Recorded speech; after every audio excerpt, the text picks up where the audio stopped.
obat habis nih. Gimana dong? Bentar aja. Bentar aja ya.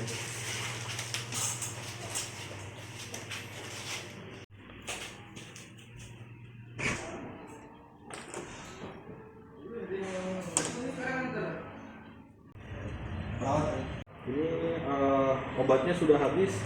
Gimana ya? Atas nama Sani, nomor 6. Oh iya, sebentar. Coba saya cek dulu obatnya. Ya.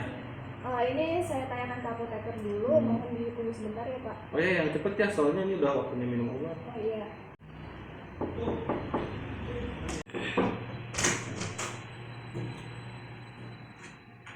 Permisi.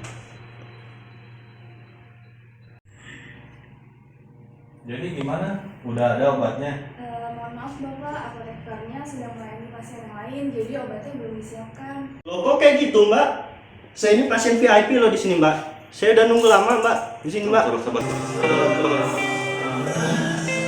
Dengarlah nyanyi sunyiku bagi risauku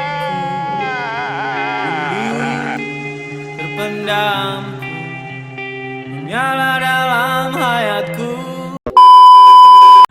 Untuk menghindari hal-hal seperti itu, perlu diterapkan distribusi obat yang baik di suatu rumah sakit. Untuk lebih lengkapnya, mari kita dengar penjelasan dari apoteker. Sistem pendistribusian di rumah sakit perlu berpedoman pada Peraturan Menteri Kesehatan Nomor 72 Tahun 2016 tentang Standar Pelayanan Farmasian di Rumah Sakit, di mana untuk pendistribusian sendiri secara definisi adalah penyaluran sediaan farmasi, alat kesehatan, dan bahan medis habis pakai dari tempat penyediaan atau instalasi farmasi menuju ke tempat unit pelayanan, tepatnya di ruang rawat inap. Untuk sistem distribusi sendiri ini terbagi menjadi 4 metode. Yang pertama adalah sistem floor stock, kemudian sistem UDD atau unit dispensing dose, sistem kombinasi, dan sistem resep perorangan.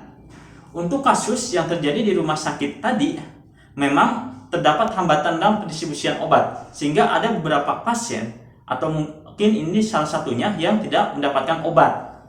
Maka dari itu, solusinya agar tidak terjadi hambatan dalam pendistribusian, rumah sakit tersebut perlu menerapkan sistem distribusi yang sekiranya cocok untuk meningkatkan efisiensi dan efektivitas dalam distribusi obat, yaitu namanya adalah sistem UDD atau unit dispensing dose. Sistem UDD ini sistemnya adalah pemberian obat dalam satu hari hanya satu kali, di mana secara teknis apoteker perlu memberikan kotak obat seperti ini, kotak obatnya, di mana kotak obat ini berisi hari ya, dan juga jadwal makan obatnya atau konsumsi obatnya dari mulai pagi, siang, dan malam. Nah, untuk hari Senin ini misalnya diinstruksikan kepada perawat hanya dapat memberikan obat itu satu kali dalam satu hari per pasiennya perawat inap. Nah, di mana pasien ketika kebagian mengonsumsi jadwal makan obat siang atau malam tidak perlu didatangi oleh perawat. Sehingga dari sini bisa meningkatkan efisiensi waktu dan terutama pada efisiensi pada sumber daya manusianya di suatu rumah sakit. Nah, dan inilah yang akan terjadi jika distribusi obat di suatu rumah sakit sudah berjalan sesuai dengan semestinya.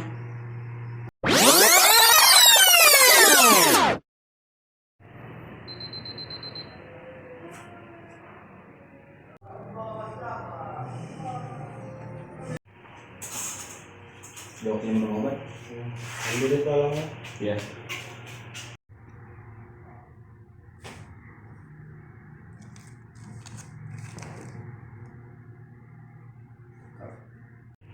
Ini obatnya. Bisa balik.